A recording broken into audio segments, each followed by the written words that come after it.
Cristiano Ronaldo এমন একটা নাম, যতদিন ফুটবল খেলা ছাড়ছেন না ততদিনই তার নামের পাশে যুক্ত হতে থাকবে একের পর এক রেকর্ড। বিশ্বের যে প্রান্তে যে লিগেই খেলেন, ডান পায়ের নৈপুণ্যে জয় করে নেন সব। আল নাসেরের জার্সিতে খেলেও এবার নাম্বার 1-এর তকমাটা গায়ে জড়ালেন CR7।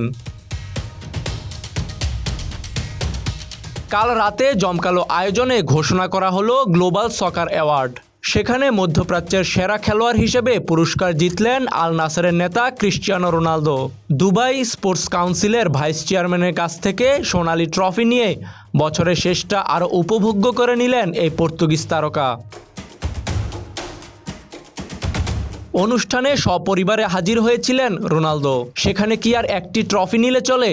বিশ্বের অন্যতম সেরা এই ফুটবলার অন্য যে ট্রফিটি পেলেন তা আরও মর্যাদাপূর্ণ, আর সেটি হলো সর্বকালের সর্বোচ্চ গোলদাতার পুরস্কার। রোনালদো দেশ ও ক্লাবের হয়ে 1251 ম্যাচ খেলে প্রতিপক্ষের জালে বল জড়িয়েছেন 915 বার। এই অনন্য রেকর্ডে রোনালদোর ধারে কাছেও নেই কোনো ফুটবলার।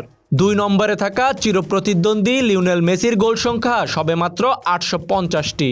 বিশ্বকাপ জয়ী মেসি রোনালদোর চাইতে পিছিয়ে আছেন 65 গোলে।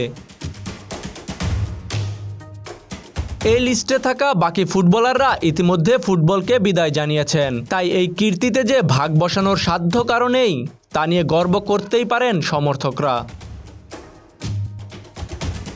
তাজিম আশরাফ, বিডি আর্কাইভ।